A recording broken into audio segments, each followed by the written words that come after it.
How to make image black and white in Photopea.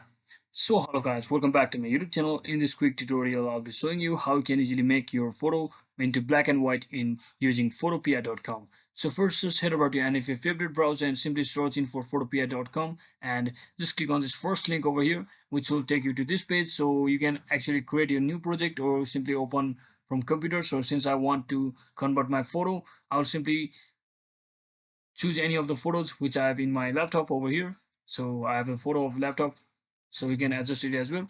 So now once you insert a photo, all you have to do is to convert it into black and white. You just click on this image icon or image option from the navigation bar at the top and just head over to adjustment, and here you should see the option called black and white. And once you tap on it, it's going to open up these settings over here. So you can basically leave it as it is because most of them are correct, and you can also actually increase or reset or increase or decrease based on your choice, but I prefer leaving it alone just like this because it has already been perfect for black and white. So that is exactly how we do it, guys. I hope this video was informational. If it was, don't forget to like and subscribe to the channel. See you on the next one.